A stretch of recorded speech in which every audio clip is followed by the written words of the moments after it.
All right, back another day. I've been going fast and furious on these knee indents. I just want to explain where I'm at. So I had this kind of extra piece in here, and why I did that was I really wanted to get this narrow. Unfortunately, I was right in my first tank build and I couldn't do that. I need the angle to clear that airbox. So I had to cut out that extra triangle, and this side I've already got finished. So I've cut out the piece and I've tacked it in, so you get to see how that works. So now we're going right from the back of the spine as we did before, and it flares out right to the corner here.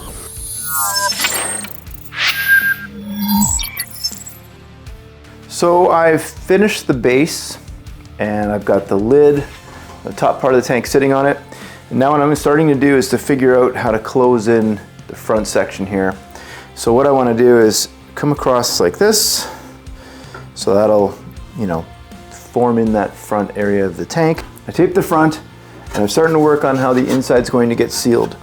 The sides that I'm going to build, they're going to be basically false sides. They don't hold gas, right? I don't want gas up in the corners of this tank. But where that line comes across there, anything from there back, that can all hold gas because it's going to flow backwards to where the sending unit is. So that's what I'm going to work on. From the underside here, I've got some marks. If I just close this in up to all these corners here, that gives me all the front end that can hold gas. And the last thing to do is to build the sump for the sending unit.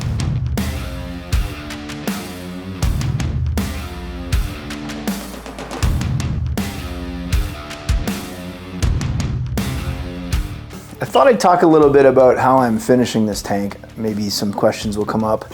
What I do is I weld inside of the tank. So this is the upper lid, and I also weld on the outside. That gives me the ability to grind it all down. I don't have a lot of time and patience rather to sit there with a file and do it all. So I use a flap disc. This is 40 grit, so it's pretty aggressive. If I was polishing this tank, I'd probably use something a little finer. But since I'm not, and it's going to get painted and bodyworked anyway, I make sure that everything's nice and clean, round it off. You can see I'm starting here on the corner, finishing that off. I'll take these welds off as well, but inside is all fully welded because we don't want any leaks. So I do the same thing on the bottom. So this one here, I don't need to worry about grinding anything because the inside of the tank you don't see. And then the underside, where all the welds are taken care of, I haven't done that side yet. That will be painted over anyway, and it'll have rubber on it that sits on top of the airbox so that it gives it some anti-vibration properties. So yeah, so that's what's going on. And then the final welds, when the top and bottom meet and I weld all around the perimeter, those will remain, but they'll be not seen because the tank sits down on the frame. Everything that's going to be seen on the bike is ground and filed away. So in case you had any questions, that's what I'm doing. Underside is complete. I've welded all the insides, all the outsides for it. The last thing I'm working on now is the area for the sump.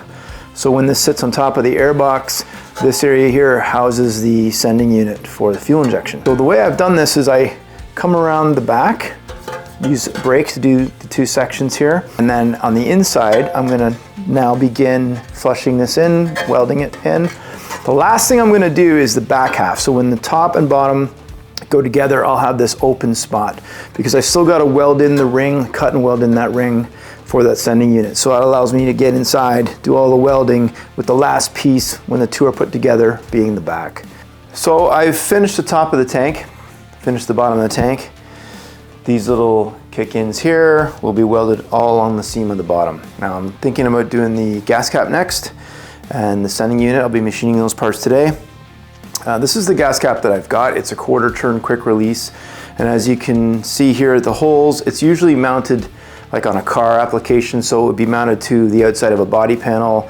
It's got nuts and bolts that hold it in with a cork kind of gasket. And then you'd slip your fuel hose over that part. Now, in using this in a gas tank application for a motorcycle, that's not gonna work. I can't just bolt it down to the top of the gas tank and hope that that cork holds. If gas sloshes around, anything spills out, it's gonna screw up the paint job. So what I've done with these in the past is I'll put it in the lathe. I'll show you how I'm gonna do that. And I machine off these holes. So I come in at a tighter diameter, and then I will put that into the top of the gas tank, weld the entire piece in, and you won't see the welds when I'm done.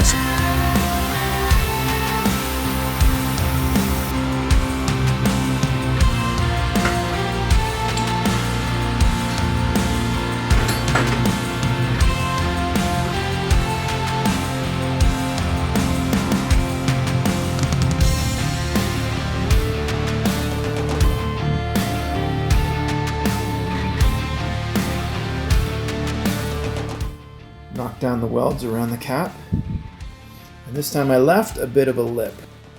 I think that sitting proud is going to look pretty race.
So this is the base, as I've shown. This circle represents where the sending unit is going to sit. And as you can see, it kisses the front and it's going to kiss the back. The actual sending unit is quite small, but the ring to hold it in, which has all of these bolt positions, that makes it quite large, and I need to leave myself enough around the outside to weld to. All these little nubs here are where the screws are countersunk in.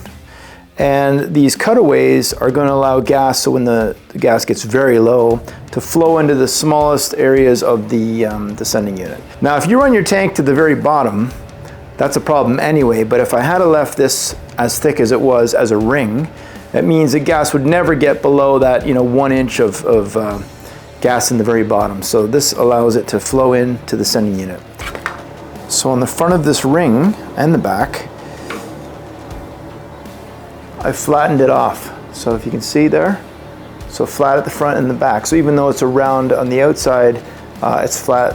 So that's going to allow me to put it here and cut it flat at the front and the back. So this will slot right in. So basically I'll have like almost like a double D kind of keyhole for this to drop into, and then I'll weld around it.